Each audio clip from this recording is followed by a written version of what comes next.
तो आप सभी का एक बार फिर यूपी पीसीएस पीटी स्पेशल 2024 में स्वागत है। हम देख रहे हैं प्रीवियस ईयर के क्वेश्चन पेपर, जिसमें पहला सब्जेक्ट हमने लिया है आर्ट एंड कल्चर का। इसके पहले हमें 2017 तक 2011 2017 तक जितने भी आर्ट एंड कल्चर से क्वेश्चन पूछे गए हैं उनको देख चुके हैं। आज हम देखेंगे 2018 2019 में जो क्वेश्चन पूछे गए हैं उसको देखेंगे। इसके अलावा ये हमारा टेलीग्राम चैनल है, स्टडी एंड आईएएस नाम से सर्च कर सकते हैं या फिर स्कैन कर सकते हैं यहाँ से डायरेक्ट मोबाइल से। आपको चैनल का लिंक मिल जाएगा, वहाँ से ऐड कर सकते हैं। आपको उस पर क्लासेस की पीडीएफ इन्फॉर्मेशन सब चीज़ें मिल जाएंगी। अगर आपको क्लासेस थोड़ी सी पसंद आ रही है, चैनल को शेयर कर सकते हैं, सब्सक्राइब भी कर सकते हैं, ये सब आपकी इच्छा है। इसके अलावा इस सीरीज़ का नाम हमने दिया वार्म अप सीरीज, क्योंकि थोड़ा सा लंबा टाइम है, तो साथ ही साथ प्रैक्टिस करेंगे, आपके नोट्स भी तैयार होते जाएंगे, क्लासेस भी होती जाएंगी और आपको पता भी चल जाएगा कि कैसे पढ़ना है, क्या पूछा जाता है, कितना पढ़ना है, और सिलेबस की चिंता भी नहीं होगी। ठीक है, और ना तो सिलेबस कभी किसी सब्जेक्ट का पूरा होता है। तो चलिए 2018 शुरुआत करते हैं। 2018 में पहला क्वेश्चन पूछा गया, सुप्रसिद्ध चित्र बड़ी ठड़ी किस शैली का है। ये एक पेंटिंग है, ठीक है। तो उससे पूछा है बड़ी ठड़ी जो चित्रकला है वो किस शैली संबंधित है, यानी बोधी शैली, जयपुरी शैली, कांगड़ा शैली, किशनगढ़ी शैली। तो बड़ी ठड़ी के नाम से आपको पता चल रहा होगा ये जो है राजस्थान की तरफ से होगी। अब इसमें जो कांगड़ा शैली जो है, कांगड़ा कहाँ है, कांगड़ा आपको मिलेगा हिमाचल प्रदेश में। तो इस तरीके से अगर आपको नहीं पता एलिमिनेट भी कर सकते हैं। बहरहाल बड़ी ठड़ी शैली की जहाँ तक बात है तो वो किशनगढ़ शैली से संबंधित है, ठीक है। और कांगड़ा शैली जो है पेंटिंग देखेंगे तो वो जो है आपको मिलेगा हिमाचल प्रदेश साइड में। इसके अलावा अन्य शैलियों की बात करें तो सबसे पहले हम किशनगढ़ शैली की बात करें तो ये देखिए बड़ी ठड़ी पेंटिंग यही है, ठीक है। और ये राजा सावंत सिंह जो थे उनके समय किशनगढ़ में एक गायिका और कवि थी, उनकी चित्रकला का वो विषय है, ठीक है। और इसमें देखेंगे कि यह एक ऐसी महिला का चित्रण करता है जो सुरुचित्रपूर्ण जो है और सुंदर है। इसके अलावा राधा से प्रेरित है। बड़ी ठड़ी नुकीली भौहें होती हैं, कमल के समान लंबी आंखें, नुकीले जो ठोड़ी होती है, जैसी विशिष्ट आदर्शों की विशेषता होती है, ठीक है। 5 मई 1973 को जारी एक भारतीय डाक टिकट में इस पेंटिंग को चित्रित किया गया था। बाकी और विशेषता इसके बारे में आपको देख लेना है। नेक्स्ट अगर जहाँ तक बात करें कांगड़ा शैली की, तो इसमें देखिए कांगड़ा शैली में देखेंगे तो आपको कृष्ण और राधा का चित्रण मिलेगा, ठीक है, पहाड़ों के बीच। तो ये आपको हिमाचल प्रदेश के कांगड़ा के नाम पर रखा गया है। तो ये आपको ध्यान रखना है। सीधे सिंपल लैंग्वेज, कांगड़ा शैली कहाँ संबंधित, हिमाचल प्रदेश में, उसमें जो विषय होता है कृष्ण और राधा का विषय होता है, ठीक है। इसके अलावा देखेंगे तो इसमें शिव और पार्वती, महिला के लिए पुरुषों और पुरुष के लिए महिला का प्यार जो है दिखता है आपको। ये सब भी आपको ध्यान रखना है। नेक्स्ट बात करेंगे बोधी शैली की, तो बोधी शैली में देखेंगे तो बोधी शैली की विशेषता होती है कि बोधी कलाकारों के पास स्त्री सौंदर्य के अपने मानक थे। महिलाएं गोल चेहरे, झुके हुए माथे, तीखी नाकें, भरे हुए गाल, तीखी पेंसिल वाली भौहें, पिची हुई कमर, पतली कमर जिसे कहते हैं। तो ये विशेषता है इस शैली की, ठीक है। तो ये भी आपको ध्यान रखना है। नेक्स्ट क्वेश्चन की बात करें 2018 में पूछा गया कि भारत के संस्कृत इतिहास के संदर्भ में निम्नलिखित कथनों पर विचार कीजिए। तो सबसे पहला इसमें पूछा त्यागराज की अधिकांश कृतियां भगवान कृष्ण की स्तुति भक्ति गीत है। ऑप्शन 2 पूछा त्यागराज में अनेक नए रागों का सृजन किया। ऑप्शन 3 पूछा अन्नमाचार्य और त्यागराज जो क्या थे, समकालीन थे। ऑप्शन 4 पूछा अन्नमाचार्य कीर्तन भगवान वेंकटेश्वर की स्तुति की भक्ति गीत हैं। तो आपको बताना सही क्या है।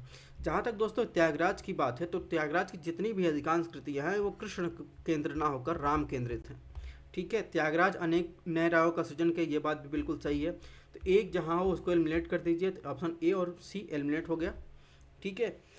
और इसके अलावा जहाँ तक अन्नमाचार्य और त्यागराज के समकालीन की बात करें तो अन्नमाचार्य के देखेंगे तो अन्नमाचार्य का जो समय काल था वो 22 मई 1408 के आसपास था। त्यागराज का जो कार्यकाल या उनकी जो समय बात करें तो 14 मई 1767 के आसपास था। तो ये दोनों समकालीन हो ही नहीं सकते। इसके अलावा ऑप्शन 4 जो है वो सही है। यानी कुल मिलाकर इसमें जो सही आंसर होगा वो ऑप्शन बी होगा 2 और 4। नेक्स्ट क्वेश्चन की बात करें तो देखिए ऑप्शन दो, जो क्वेश्चन नंबर 2 का उसका एक्सप्लेनेशन यहाँ पर दिया गया, इसको आपको देख लेना है। क्वेश्चन नंबर 3 की बात करें तो भारत की धार्मिक प्रथाओं के संदर्भ में स्थानकवासी संप्रदाय का संबंध किससे है? बौद्ध मत, जैन मत, शैव, वैष्णव। तो देखिए क्वेश्चन यूपीएससी में देखते होंगे अक्सर बौद्ध और जैन तो हमेशा रहता है। तो इसमें कुछ जैन में आपको समय के साथ नए नए वर्ड मिलते जाएंगे, बौद्ध में जो है दर्शन में कुछ नए नए चीज़ें मिलते जाएंगे, तो आपको एक जगह समाहित कर लेना है। तो ये आप 2011 से 2023 तक देखेंगे तो बहुत सारी चीज़ें आपको एक जगह मिल जाएंगी और आप अलग अलग पुस्तकों में आपको ढूंढने की ज़रूरत नहीं है और ना ही आप पूरा जैन दर्शन पढ़ सकते हैं। ठीक है, तो इससे अच्छा है कि जो previous year question paper solve कर रहे हैं वहाँ से इकट्ठा कर लें।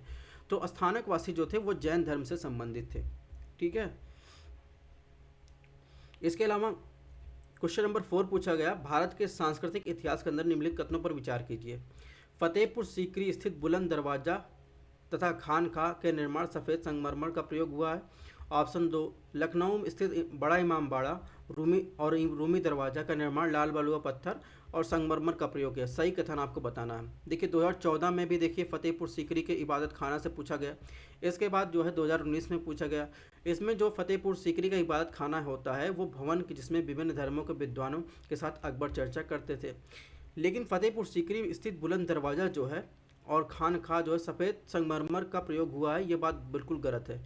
क्योंकि आप देखने होंगे जितने भी आप मुग़ल काल में निर्मित जितने भी स्थापत्य देखे होंगे, ठीक है, मुग़ल काल में निर्मित जितने भी स्थापत्य, चाहे लाल किला हो या आगरा किला हो या फतेहपुर सीकरी स्थित जो भी बुलंद दरवाज़ा खानका हो, वहाँ पर देखेंगे तो लाल बलुआ पत्थर का इस्तेमाल किया गया है।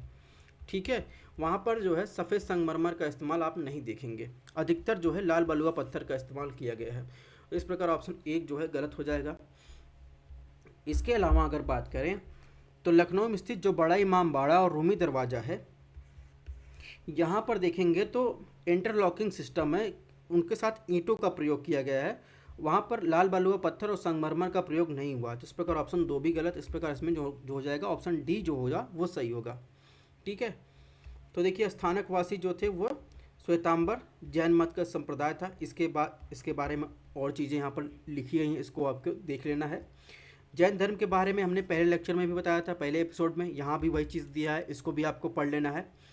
जैन धर्म के सिद्धांत क्या थे जैन धर्म के बारे में। इसके अलावा जो प्रसिद्ध संगीतियाँ हुई थी, काउंसिल हुआ था, उसके बारे में दिया गया है। इसमें देखिए बौद्ध और जैन धर्म की तुलना की गई है, उनके बारे में भी आपको देख लेना है। ठीक है, तो ये फतेहपुर सीकरी का बुलंद दरवाज़ा है। ठीक है, और ये लखनऊ का जो है इमाम बाड़ा और रूमी दरवाज़ा है, इसके बारे में भी यहाँ दिया गया है, इसको भी आपको पढ़ लेना है। क्वेश्चन नंबर 5 पूछा, भारतीय इतिहास का संदर्भ निम्नलिखित कथनों में कौन भावी बुद्ध जो संसार की रक्षा करने हेतु अवतरित होंगे? तो ये जो है 2018 में क्वेश्चन पूछा गया था, इसको आपको बताना है कौन सा सही है। ठीक है, तो इसमें जो भावी बुद्ध की संकल्पना की गई है, तो बौद्ध धर्म के अवतार वो जो अगले भावी बुद्ध होंगे उन्हें मैत्रेय कहा जाता है। मैत्रेय अथवा इन्हें क्या कहते हैं?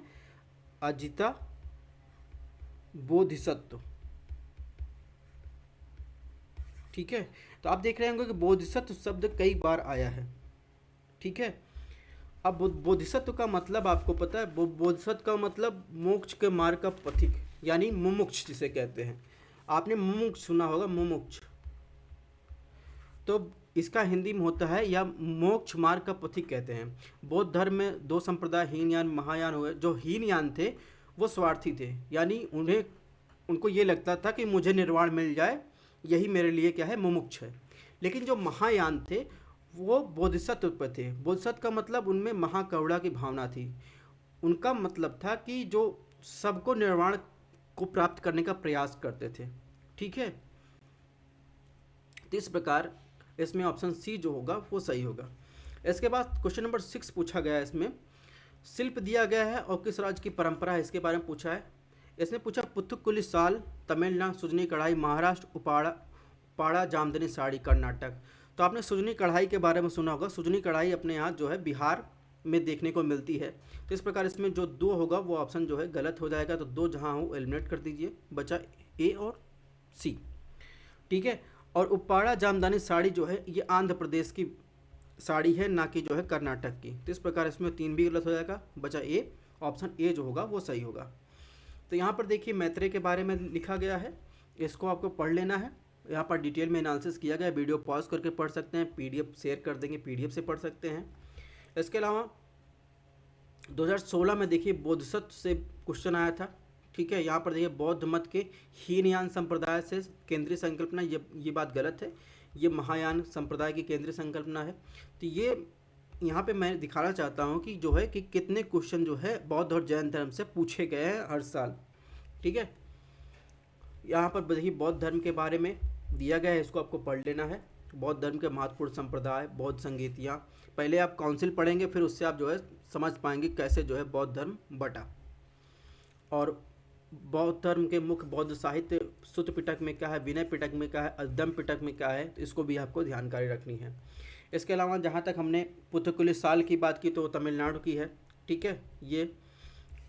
इसके अलावा सुजनी कढ़ाई देखिए बिहार की है। उप्पाड़ा जामदानी साड़ी आंध्र प्रदेश की है, इसकी विशेषता यहाँ पर लिखी गई, इसको आपको देख लेना है। क्वेश्चन नंबर 7 पूछा गया है, इसमें परंपरा दिया गया है, राज्य दिया गया है।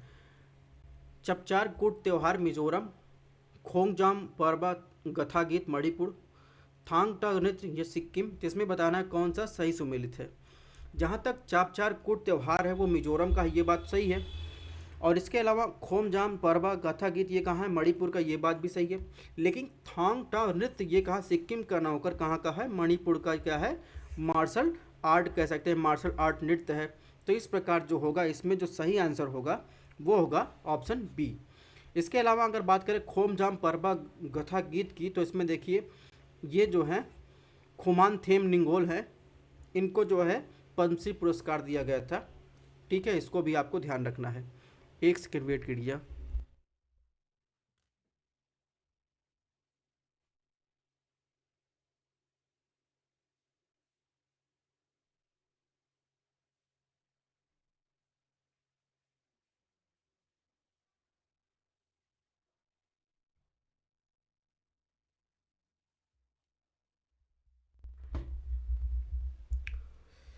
हाँ, तो इस प्रकार इसमें ऑप्शन बी जो हो जाएगा वो सही हो जाएगा। यानी थांग नृत्य जो है वो कहाँ है, मणिपुर का मार्शल आर्ट या मार्शल नृत्य है, ठीक है।